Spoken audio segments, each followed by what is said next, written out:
Hi, everyone. Oh, it feels so good to be here right now with all of you. And I want to thank you in advance for watching because I know there's a lot of wonderful content online right now. So thanks for choosing to spend time with me and for supporting the Siegel Center and for your love of theater just by being here. That's what it says. So if you're wondering why I may look a little glam, that's because yesterday Jessica Gallant, who played Aphrodite in Mythic, gave us a glam makeup session in honor of Mother's Day, and we had so much fun. And with all of this newfound knowledge, I just had to do it again. And if you like this look, you can check it out in the video. It's Hey Debbie. You could check it out in the video. Debbie was watching the makeup session again. So check it out and you can get this look. So over the last few weeks during the nightcap, we've met the cast of Bad Jews, Million Dollar Quartet, and Smallmouth Sounds. We've hung out with Tova Feldshuh and a bunch of awesome friends and artists from New York and Broadway. But now we're bringing it back to Montreal and going to the place where it all begins. Because if you ask any professional artist, they will most likely say that at some point in their life, they were in community theater, whether on stage or backstage. And not only that, it's often where their best memories, friendships, and growth as a performer took place. Of course, it's a place where people working 9 to 5 jobs can fulfill their love of performing. But above all, and when I think back to my own days in community theater, it's about the sense of togetherness, this raw, invigorating, shared experience that we have on stage after spending many months together in rehearsals. So tonight, we're going to talk to 5 Montreal community theaters: Wista, the Lyric Theater, Full Circle Productions, the Côte Saint-Loup Dramatic Society, and our own Dora Wasserman Yiddish Theater. So we better get going. So here to introduce Wista, here's a little clip of something very special they've done in these COVID-19 times. Enjoy.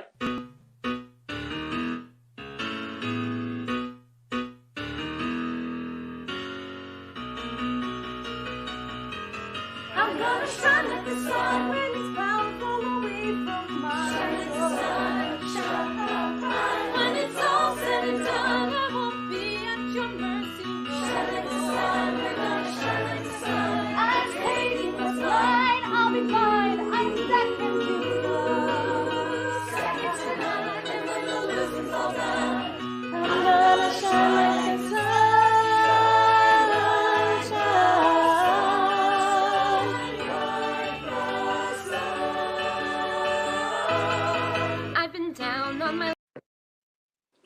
Awesome. Well, I recognize some of those faces in that video.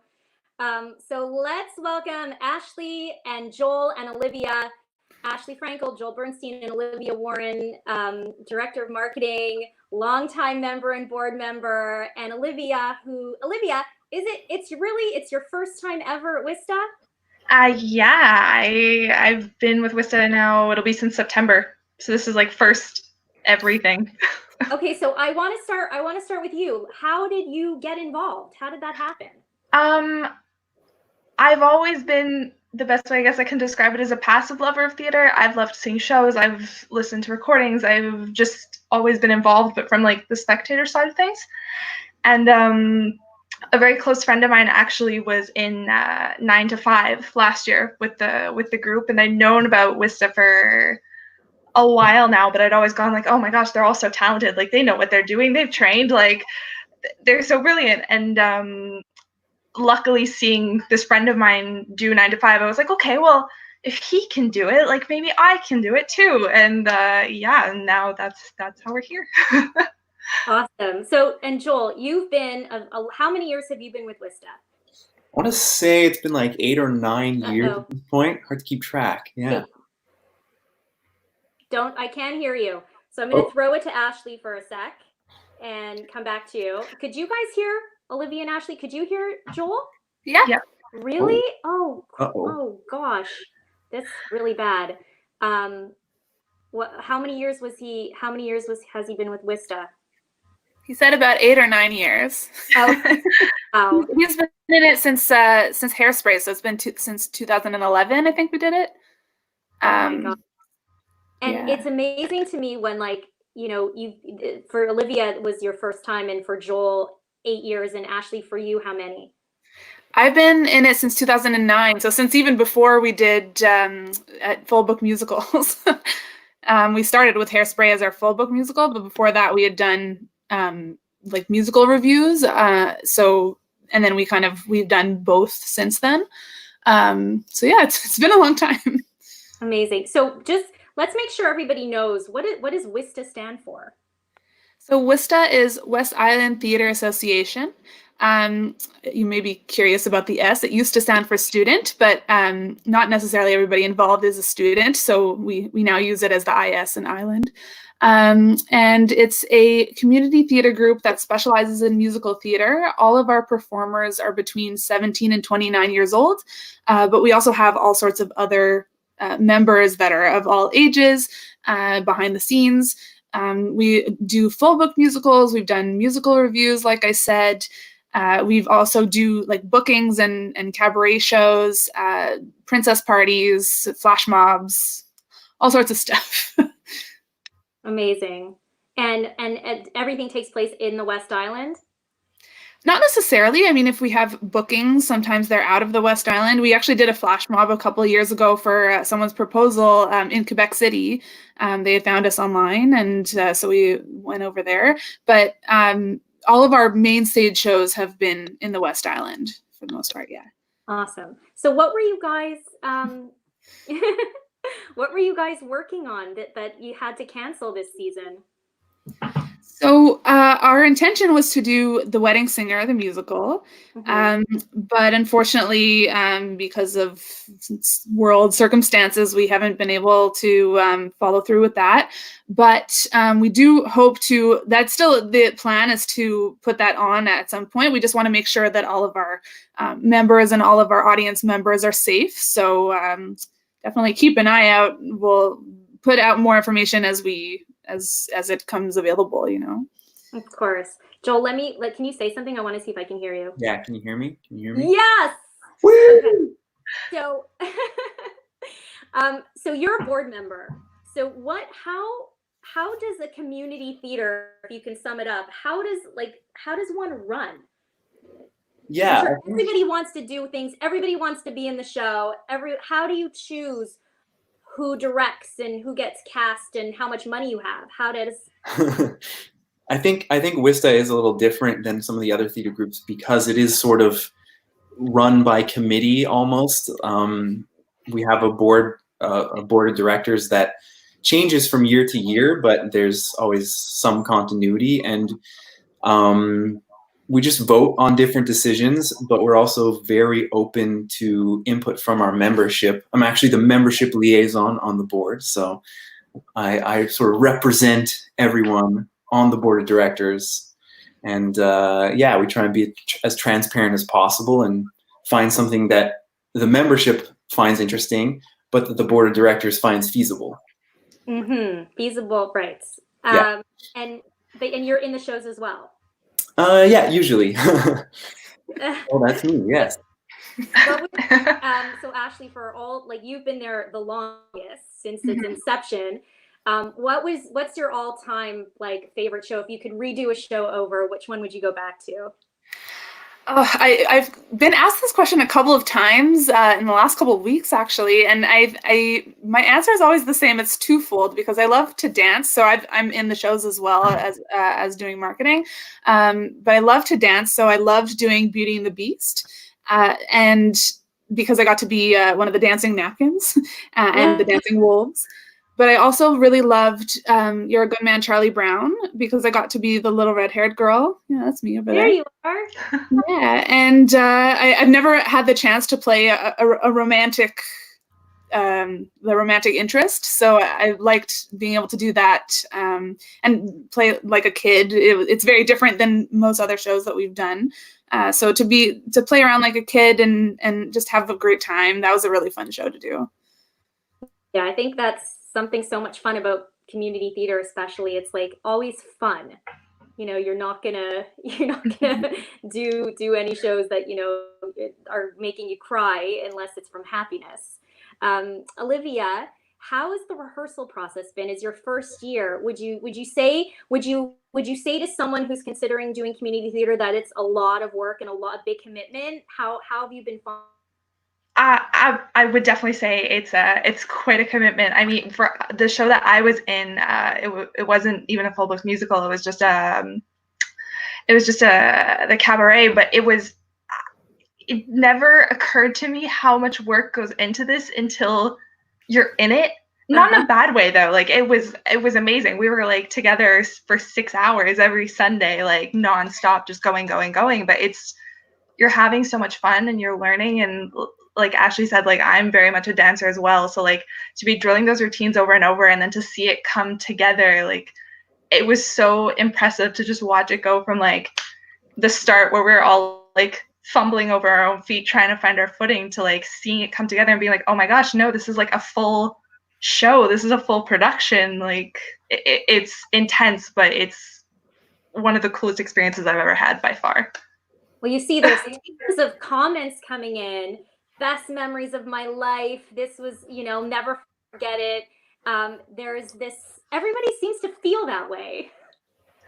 Yeah, it's really such a great sense of community. Like I said, when I joined in, I was like, oh my gosh, like there's people here like you guys who've been here for like 10 years or almost 10 years. And I was like, these people all really know what they're doing, but it never felt, even with someone with so little experience, like you never felt out of place. Everybody was very welcoming and very accommodating, and like it was just like you said in the beginning, such a very cool sense of community, in a sense of like we're all doing this together.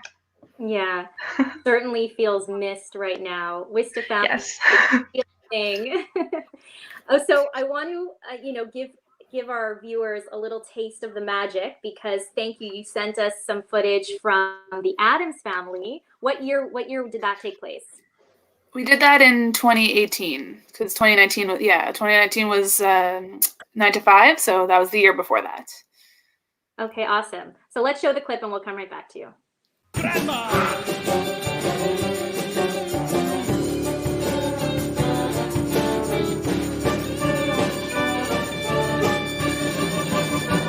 Rigor mortis.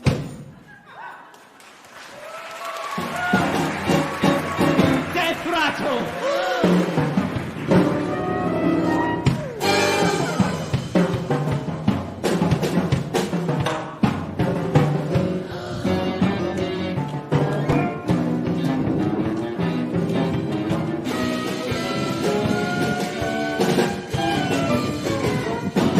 When you're an Addams, that's right.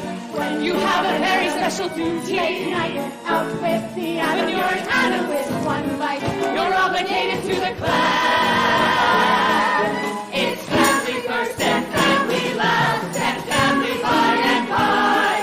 When you're an Addams, the standard answers don't apply. When you're an Addams, you do what Addams do or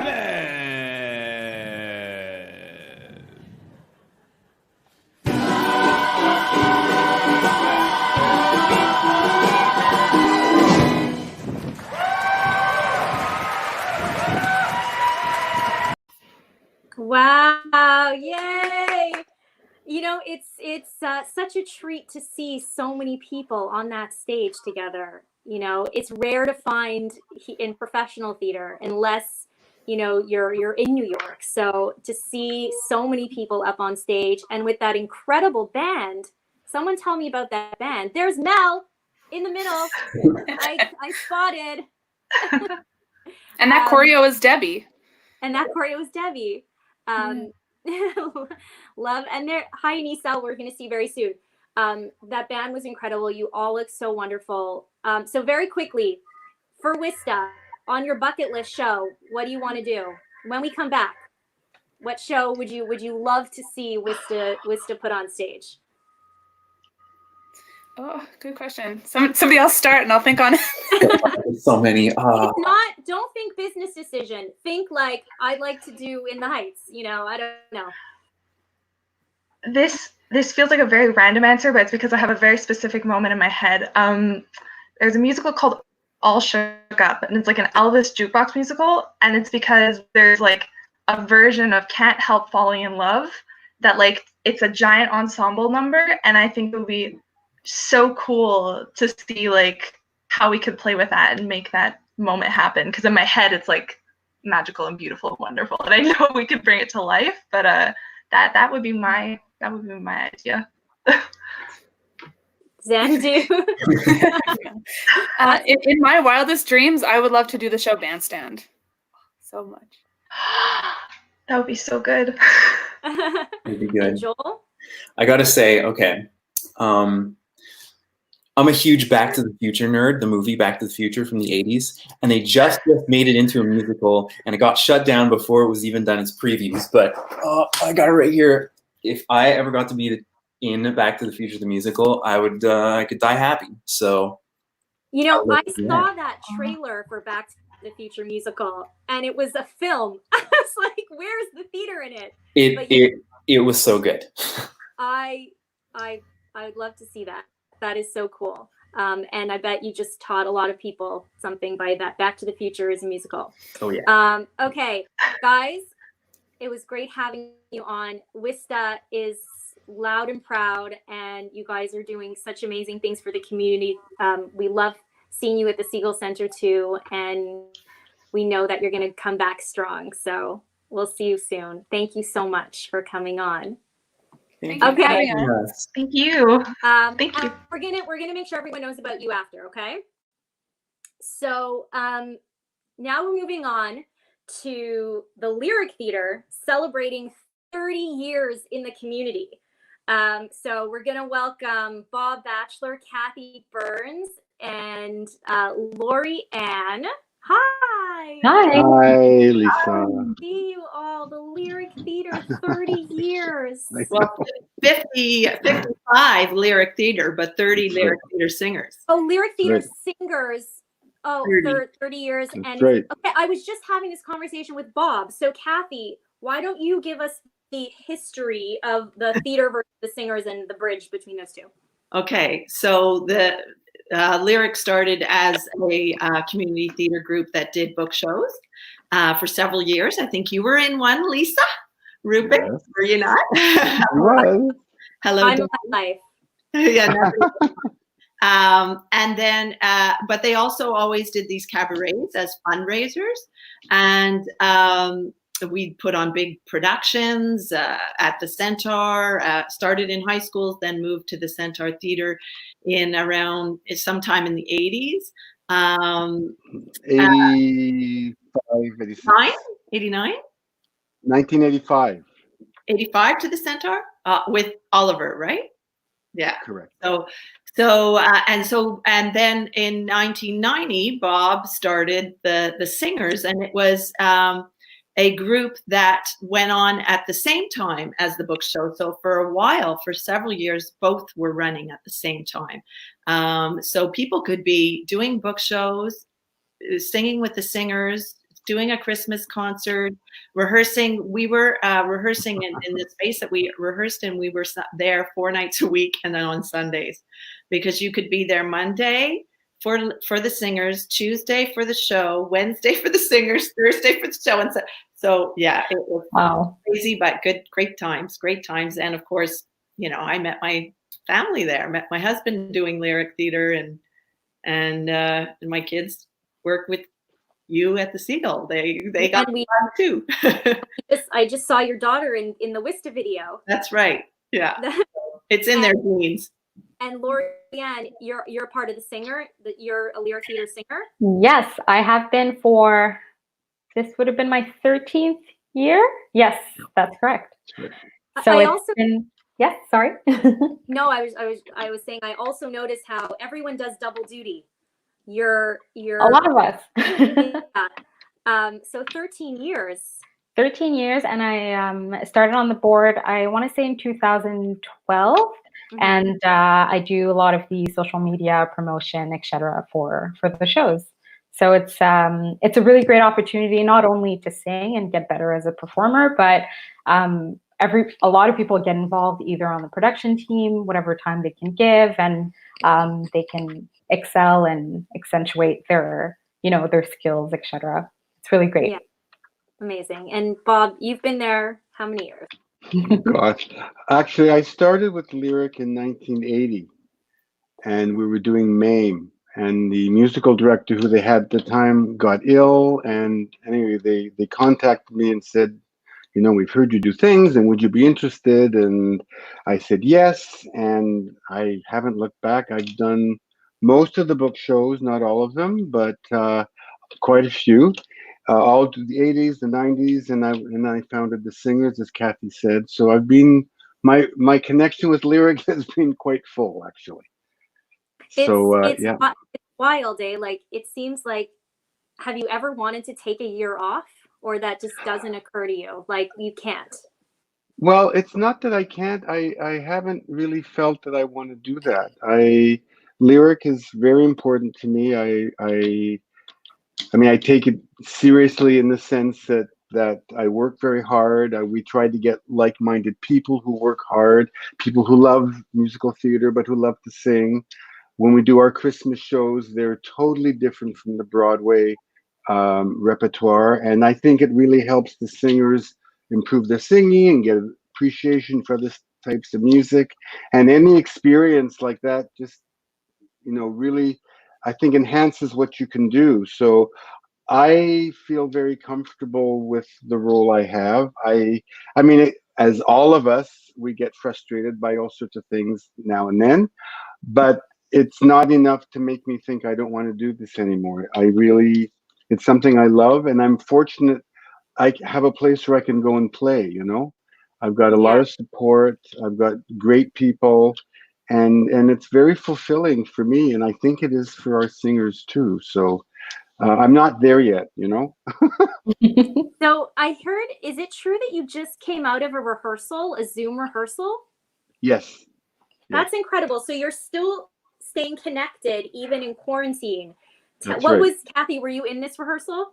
Not tonight, but I have been attending rehearsals because Bob is in, my capacity now is as Bob and I co-direct together. So I'm doing more of staging and choreographing and choosing the material, and working with Bob more for the June show than at Christmas, because we don't move around at Christmas.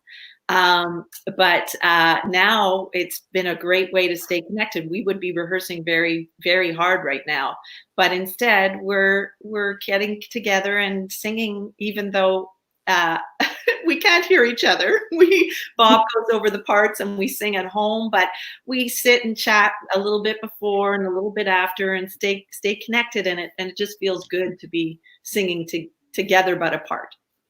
One of the most beautiful things that I thought has come out so far from these times is the Beautiful City video that you did. We even showed it on a previous nightcap. And I mentioned to Mel that we need to show a little bit of it again, because it's amazing what you could do and what the Lyric Theater singers gave to us. So let's take a little look at that again.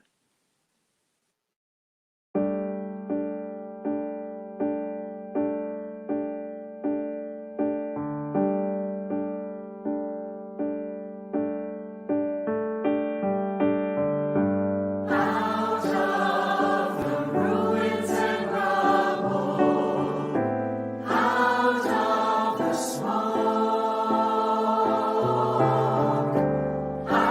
of the night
Wow. Mhm. Well, Yeah. you really make our city more beautiful, and you can see all the ages and all the backgrounds. Yeah. And 30 years now, the Lyric Theater Singer is going strong. I'm so sorry you're not getting to celebrate the show. What was the show you were going to do? Well, we didn't have did we have a title yet? I don't think we did. Yeah. It Can't wasn't remember. enough. So much has happened in the last year. I can't remember anymore. What was it, Lorianne? What was our title? I forget already. Timeless Broadway. So Timeless hopefully next year or sometime. Well, that's it. Yeah, and we had just finished our auditions for a soloist, and we're getting into like planning choreography, and then of course all this happened, and I was determined to find. At the beginning, it was just let's keep together somehow, and I didn't know anything about Zoom. I knew nothing about these platforms, and now I'm not an expert, but I had to learn. I had to learn quickly, and so we've been meeting to be able to do things like Beautiful City, and we have a couple of more in our pocket that we're working on, so that we'll be presenting other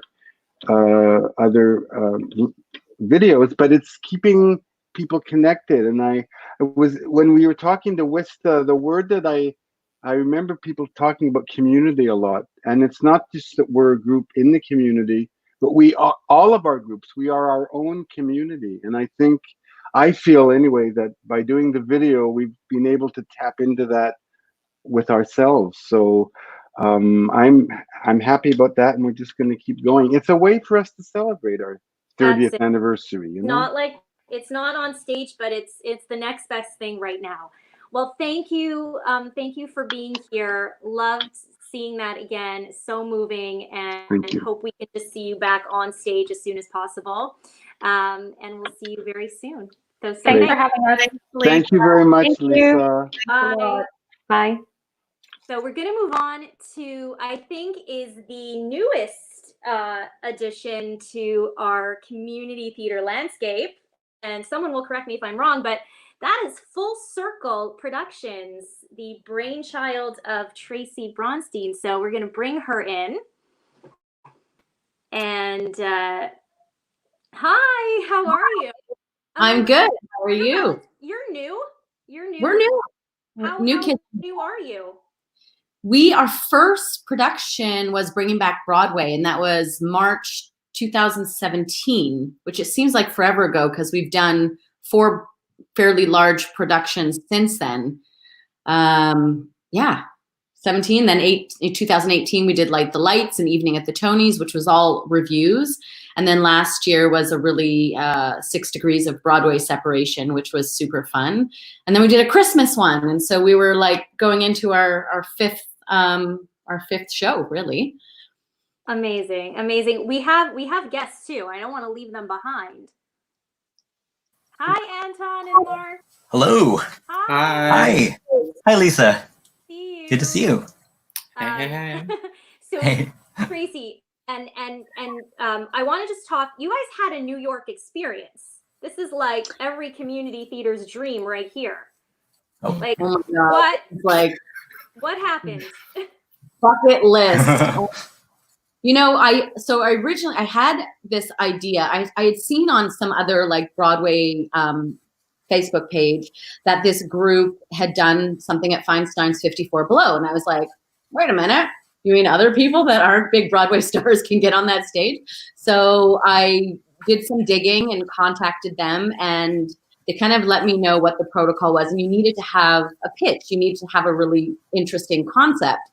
So I just started the wheels spinning. And originally I wanted it to be 6 Degrees of Norm Lewis, because Norm Lewis was in like so many things. We had a deadline and I couldn't get like Norm's approval in time. So I said, okay, forget it. I'm going to make it a little more generic, and then just did 6 Degrees of Broadway Separation. So kind of put the show together, pitched it, and thankfully they loved it. And, gathered our group and said, guys, not paying you anything, but if you can get yourself down to New York, you can do this. And obviously we jumped on it because it was exciting. Yeah. Yeah, and we have a clip. We even have a clip from it. Okay. To prove that you. Ladies and gentlemen, if you look out your window, underneath all that rain is Maine. We just crossed the Canadian border. Welcome back to the US of A.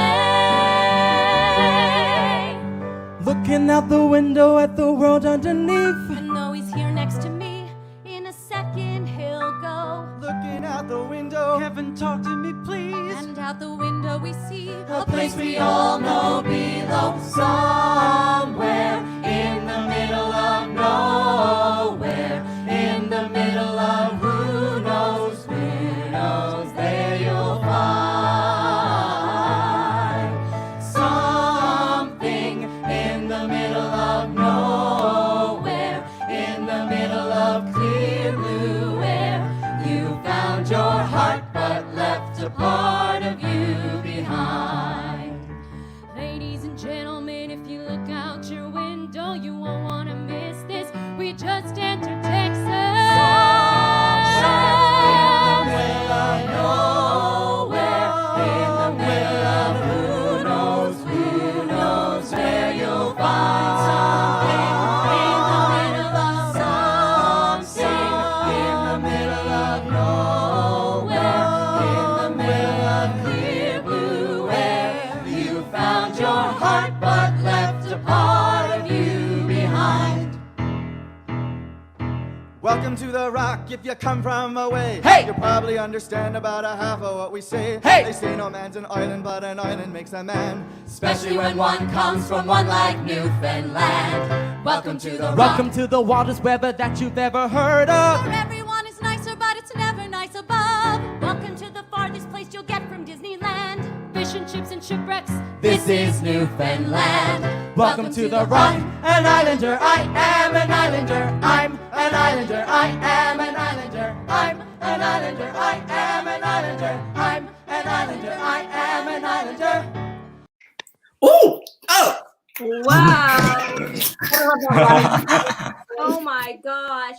I think also I'm so like jealous that that's the one other thing like community theater can do is you can do shows from current format, which is so cool, and I want to get to Mark and Anton because they performed also a mashup from Evan Hansen and Hamilton. Yeah. But guys, you do a lot. You do a lot of community theater. So what I mean, we can talk about your experience in Full Circle, but for the two of you as artists, what is it? What does that mean to you, and what keeps you going back? Mark, you can start. I can start. Oh well, yeah.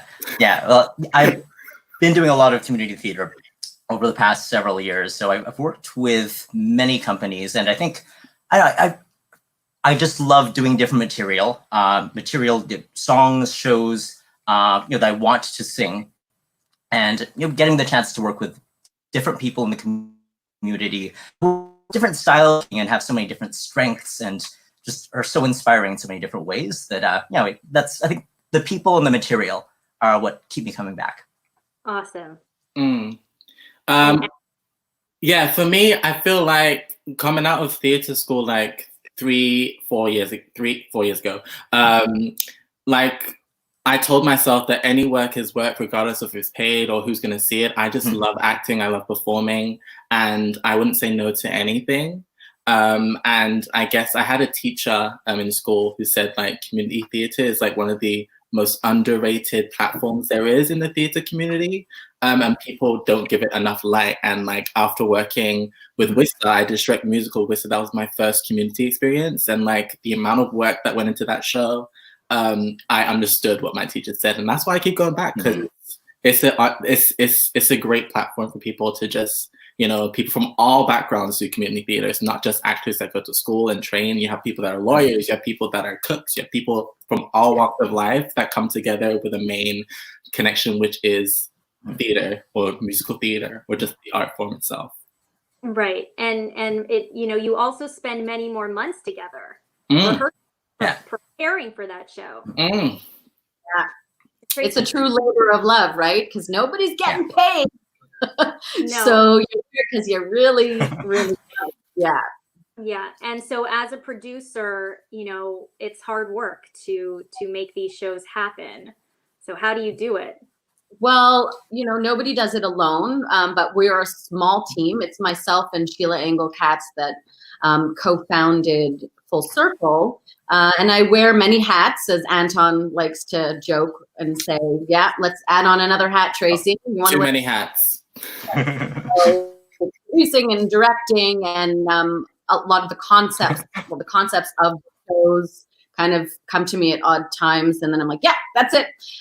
So yeah, it's just, you have to kind of be able to wear those many hats. And, I'm gluing sequins on a prop at the same time as I'm doing the social media and then going in and directing. And then I'm in it as well, because I haven't quite, only this next show, I've taken off the performer's hat. But it's hard to make that split too, because you equally love both. Lisa. The best training. It's the best training. Like the minute people start doing things for you, you're like, what? Yeah. Just like, no, let me do it. Yeah. So I know such great photos, and you've had so many amazing accomplishments for such a young theater company. I see a very bright future for all of you, even in COVID times, because musicals will be hotter than ever. So we're gonna say goodbye to you, but not before. I know time flies, and It is. I'm gonna run late because we must show a little bit of your performance, Mark and Anton, doing the Hamilton mashup. Okay, and we'll see you on the other side. Right? No matter Thank you so what much, they Lisa. tell you, tomorrow there'll be more of us telling the story of tonight. The story of tonight.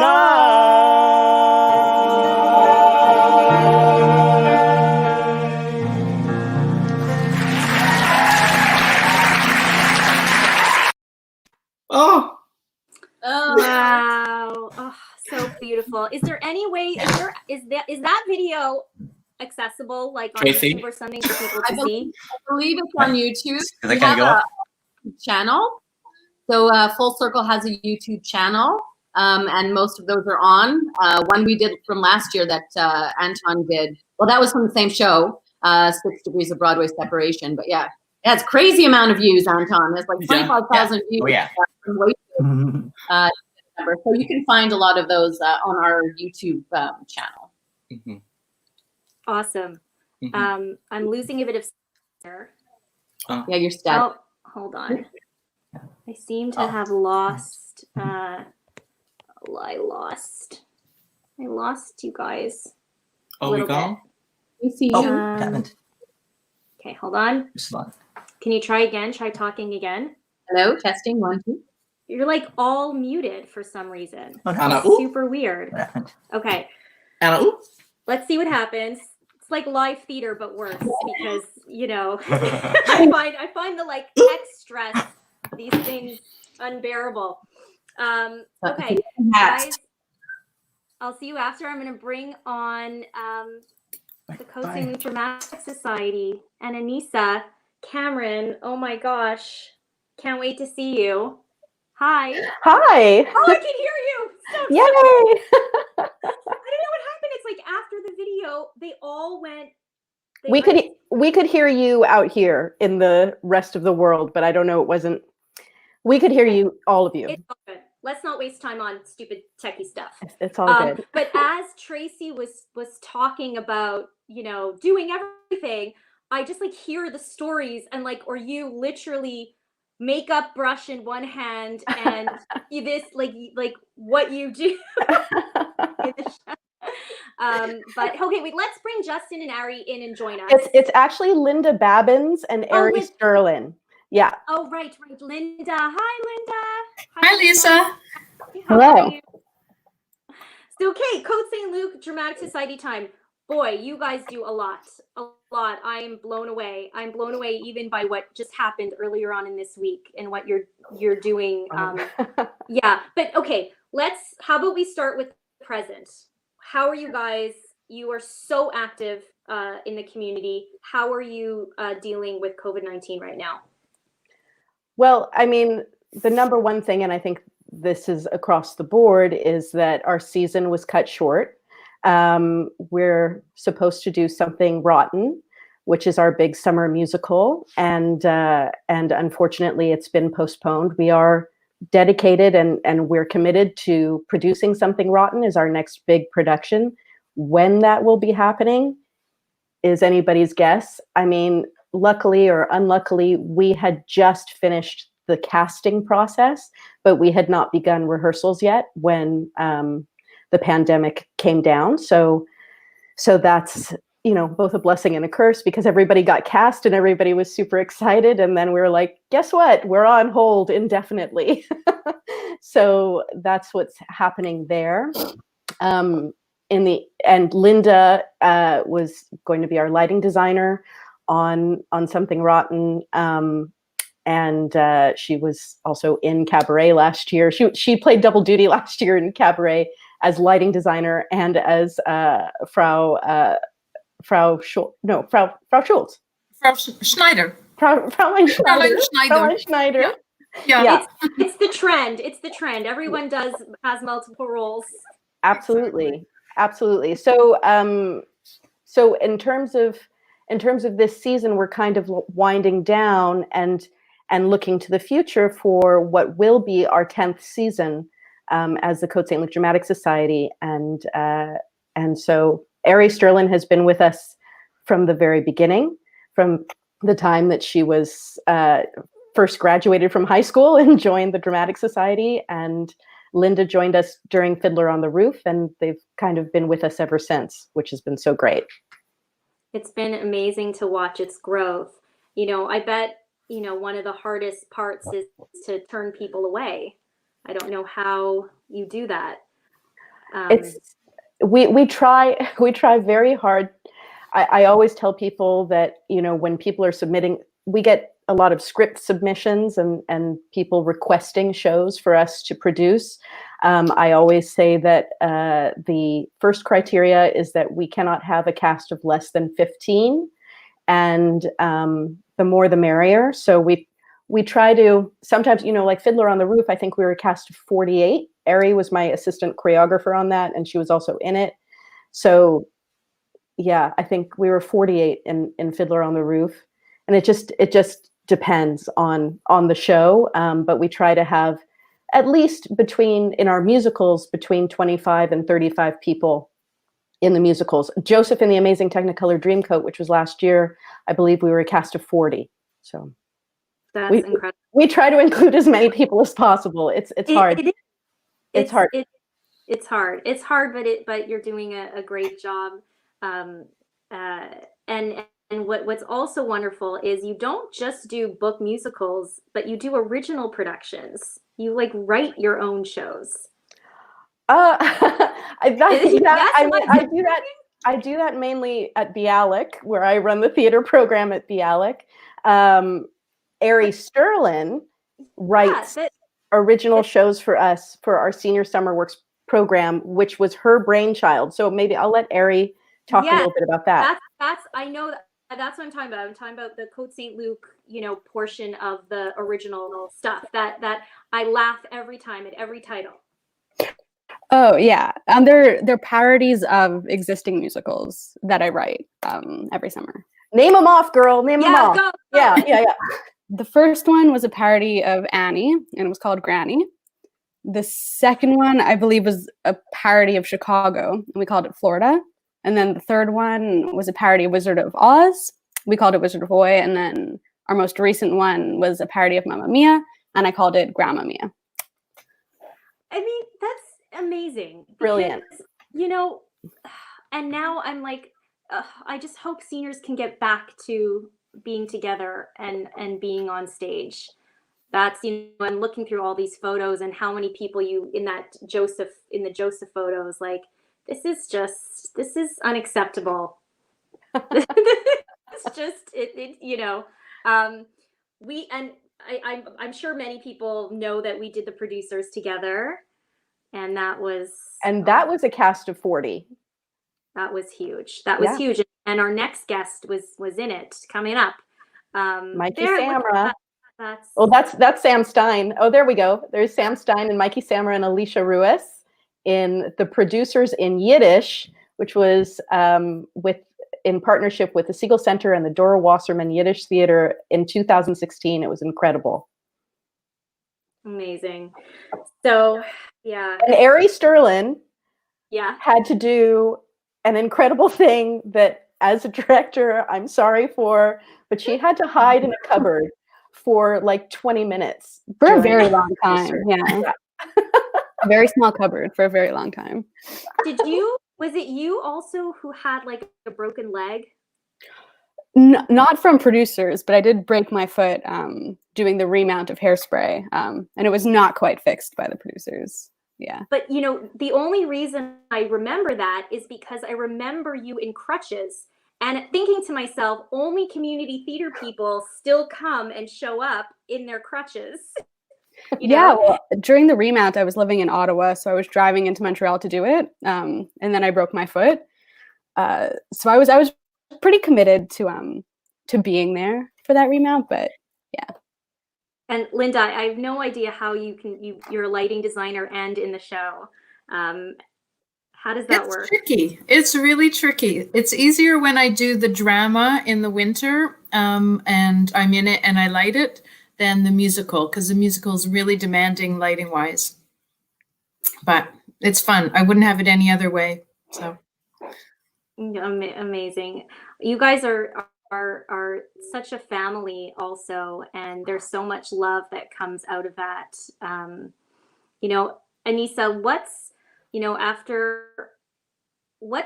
for you, the rule, like on the first day of rehearsal, when you speak to everybody in community theater, what are for you the cardinal rules to abide by? Well, I mean, and anybody who's worked with me, whether it's my students at Bialik or it's anybody in Côte St. Luc or at the Siegel Center or wherever I've worked, my number one mantra is help each other out. The show must go on.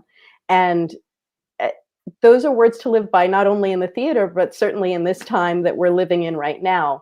I think that's something that is across the board. We can all appreciate that sentiment of helping each other out. The show must go on.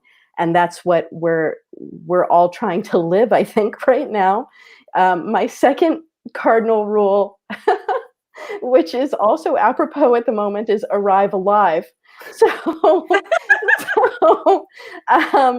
I think it's really important to me, whether I'm working in a professional environment or in community theater or in theater in a school, that cast unity is the paramount thing that is important to me. Because if you have a unified cast, if you have a cast that is supportive of one another, and there's no sense of, well, it's my time. No, all of you, people who have that idea about theater or performance in general, that it's a very, self-involved platform, I think they have the wrong idea and they've been taught the wrong things, because I think it's one of the most giving and most generous art form that you can do. And so if you're not there for the other people on stage, listening, helping, and really being a team player, then I think that the performance is lacking, and you can tell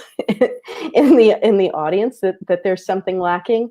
And for me as a director, if there is disunity or kind of pettiness that occurs, I'm no longer interested in working with those people or in that way.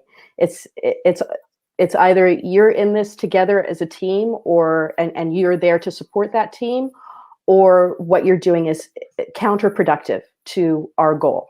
So that's a number one. other out and arrive alive. You know, you just proved it. Theater is life. Everything you need to know, you just take from theater and apply it to every single thing in your life. And I just want to say, I think, tonight it's such a beautiful thing to bring all the community theaters together. So many of us, I have worked with so many of these people across people who've worked with Lyric, who've worked with Full Circle, who've worked with Wista, who've worked with Dora Wasserman Yiddish Theater, have worked with Coast St. Lucie Dramatic Society, and vice versa. And it just shows what a connected and unified group we all are here in Montreal. We're so lucky to have such a vibrant community theater scene and to have such amazing professional theaters like the Siegel Center for Performing Arts and professionals like Nick Burgess and David Terrio and Jonathan Patterson, who are there to support, and Bob Batchelor to support us as artists, Bryna Wasserman, to support us and our visions. It's really a very generous city for that. You are very generous, and I know Linda and Ari agree, and everybody watching, Anissa, anyone who is in any one of your shows or works with you knows the environment that you foster and trains, and it's always very special.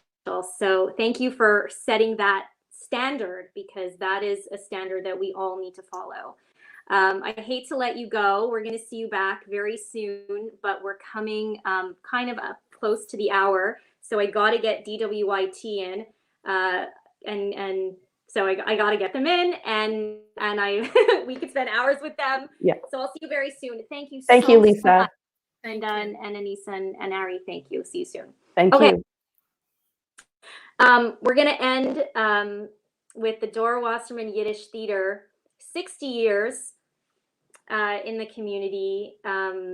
Many years I spent with them, and there's just, the members go on and on and on. But tonight, joining us, we have Mikey Samra and Richard Martz and Jody Lassman.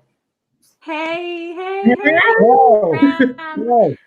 Younger generation represent. Yeah. How are you?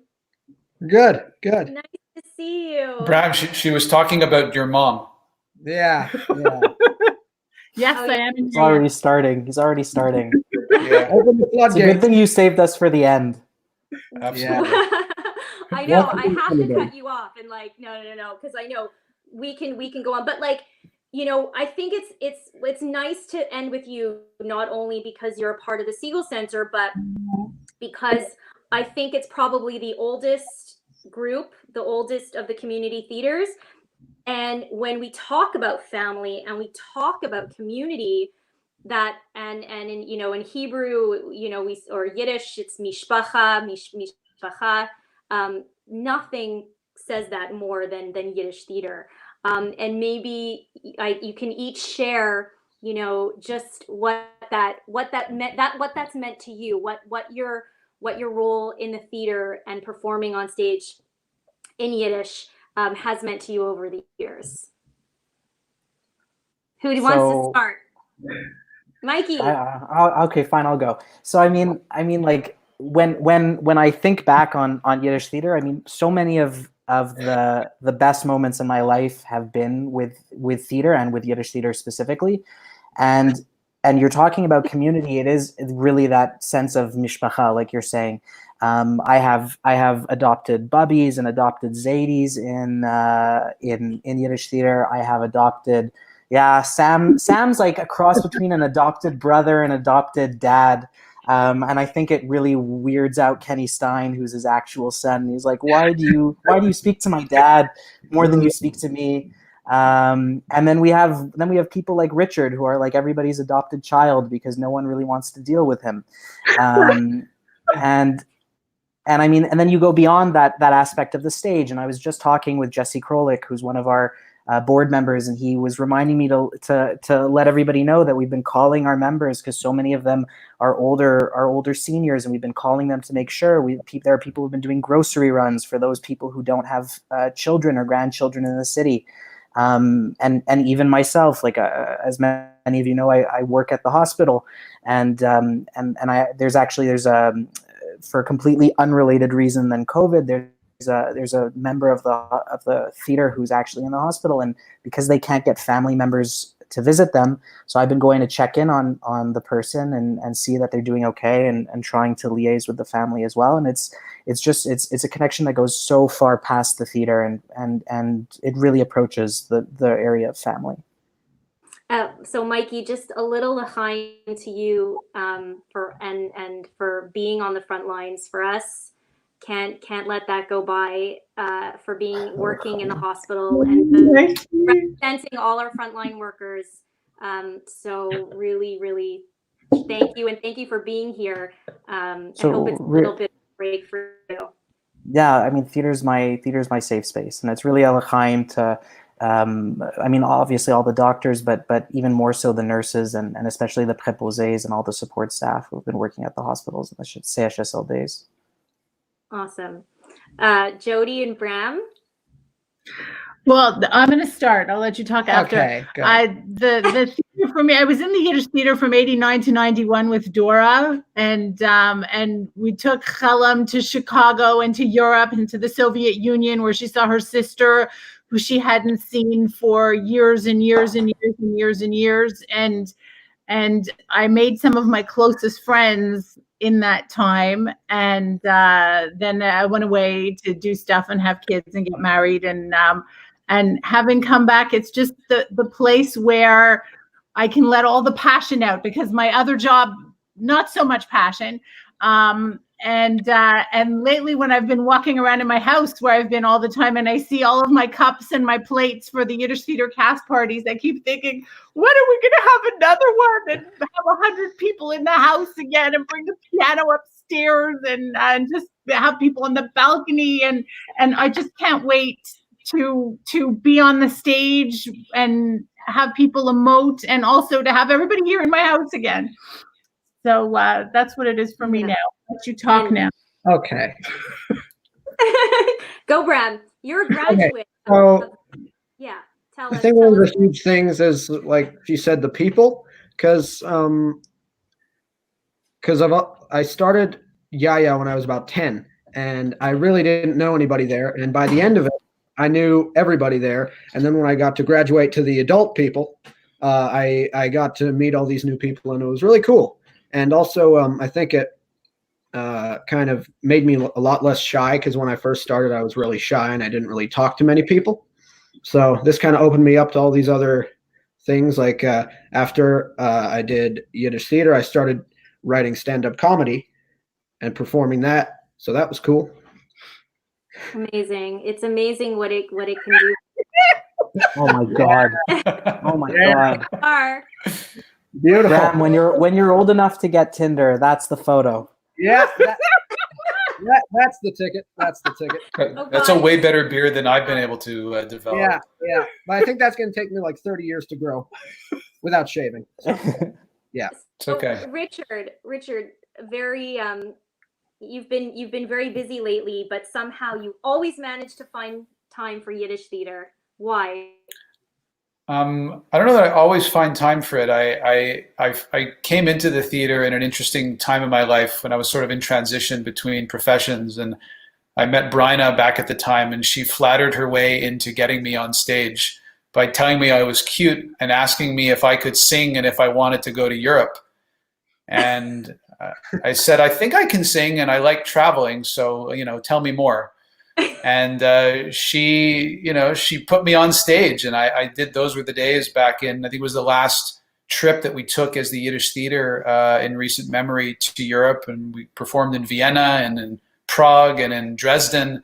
It was really kind of an eye-opening experience, especially as a first experience, because I hadn't really done theater since my early teen years back at camp. It had been something I'd sort of lost, and this gave me an opportunity to find my way back to it.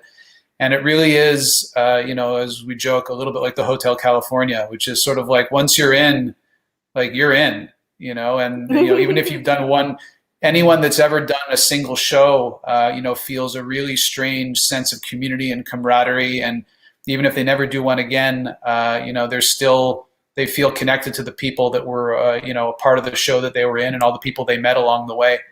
It's a really unique and special thing, I think, as Jody mentioned, especially for a lot of us that have, almost all of us have other lives, often, very demanding professions. And, I'm on a plane most of the time up until very recently when you can't really do that anymore. And the theaters are really, it's just a very different outlet creatively. It's a very different environment. It's a way to sort of just let loose and be, amongst everyone who's sort of, I guess, finding space to access a part of themselves that they probably don't have access to in their everyday lives and in their professions and with their normal responsibilities. And so it's always been a great outlet for that. It is very demanding. I can't do it all the time as much as I would love to, but whenever I do, I certainly never regret it, even if I need a bit of a vacation after it's all said and done. Even if we regret you doing it. Yeah, I know that other people may regret it, but that's never been my concern. Yes. And yes, thank you for the reminder. Yeah. It is amazing. Yesterday, were any of you part of the Kumsitz? No, so unfortunately, I don't think any of us were able to attend. But I heard it was a really good. I heard it was a great success, and Yeah. And just for those people who don't know I think you were about to explain what a Kumsitz is, Lisa. You go for it. Well, and again, I wasn't. I'm still technically a younger member, so I wasn't even part of it in the heyday of the Kumsitzes. But essentially, like, all the members used to go over to people's houses, and they would just sit down and bring out a guitar and a piano and just play music. And we've tried to recreate that a little bit at Jody's cast parties. We've tried to recreate that, albeit not with Yiddish songs, but at my house as well. And essentially, they managed to do one over Zoom yesterday. And from what I heard, they had about 100 people who tuned in, and the majority of them were seniors because, again, the majority of our members are seniors because the history of the DWIT goes back so long, and there's been so many people over the years, and also especially with the isolation that's going on, it seems to be the seniors who also need it the most. Yeah, it's but the way the DWIT has come together to take care of each other is very not surprising. And I do want to mention, to see the magic of the Yiddish theater, we are going to be showing a chasana in Stetzel, a watch party on Sunday, May 17th at 8 p.m. And we'll put more out there. But it, again, part of the wonderful opportunities that come with community theater is being able to share things. And we're going to share one of the memories that we just did with the chasana in Stetzel. It's so wonderful to see you, and I'm sorry we can't spend more time together. But thanks, and thanks again, Mikey.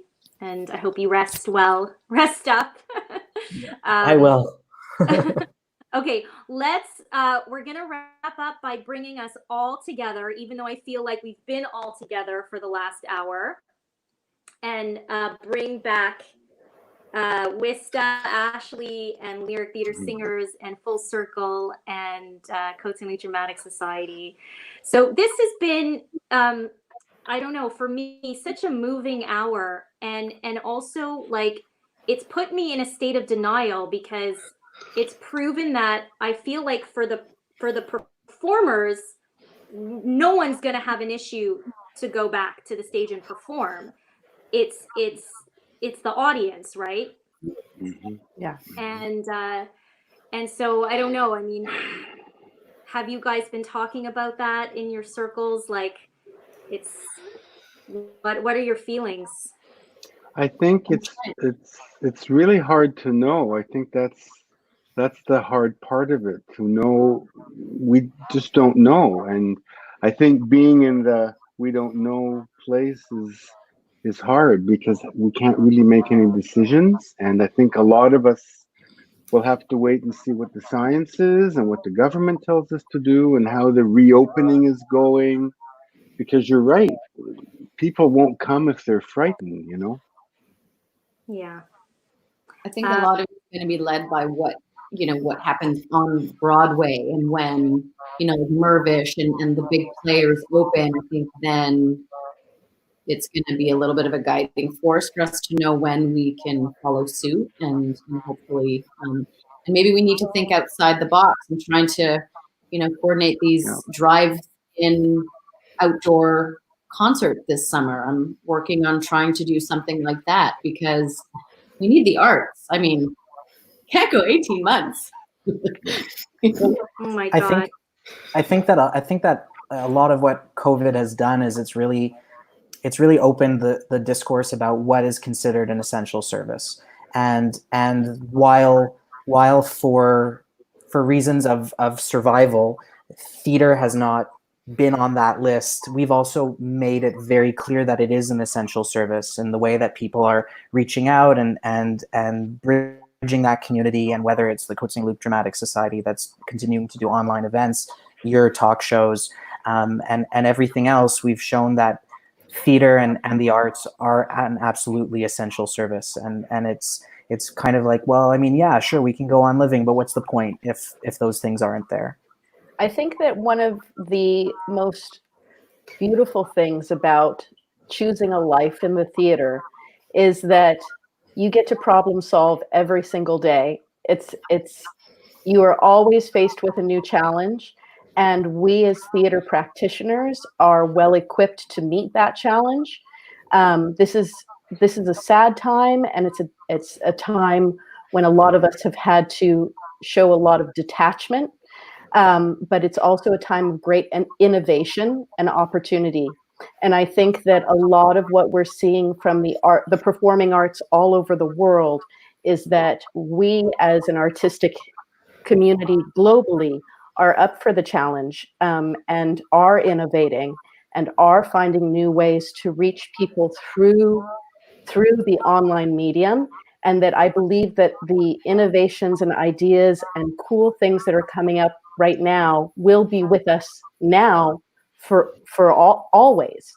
These things that we have had to adapt to will be integrated into our daily practice once things go back to normal. And that's a really optimistic spin on what's happening to all of us right now. I think you have to be optimistic to live in the theater. So we're already there. We're nothing if not resilient, and I know we'll get through this. We're all like you said, optimistic. So we'll definitely get through this, and whether it be to do these online initiatives for a little bit longer, or to eventually get into the theater, hopefully not too fast so that we're not scaring audiences away. But I do truly believe that we will get through this, and that there's a light at the end of the tunnel. And my hope is that in seeing so many people that reach out to the arts for comfort and healing, that maybe will help us also grow and enhance our theater-going audience once things open up, that people will be so thirsty and hungry for that and remember, oh, you know what, I watched that and that I love that and that made me feel good. And then they just, it will help broaden our audiences as well. Yeah, I think we are an essential service. Well, we know we are. We know we are. That's why we got to keep, reminding people and advocacy, and also, take our, like we say, intermission for a while, press that pause button and know that we'll come back. But you're all also doing such great stuff to engage online. And I'm sure anyone watching who wants to get involved, I think that's the beautiful thing, is they can still reach out to all of your companies, and I'm sure there's ways to participate and get involved, even if it's online for the next little while. So thank you all so very much. This has been such a wonderful time to spend with you, and for what you do. You give so much energy to the Segal Center. It's unbelievable. You feed us, you drive us. You're a reason why we do so much of what we do. So thank you for making the time tonight and for joining us. Thank you, Lisa. Thank you for arranging it. Great. Thank you. Fantastic. Good night, guys. Good night. Good night. How do I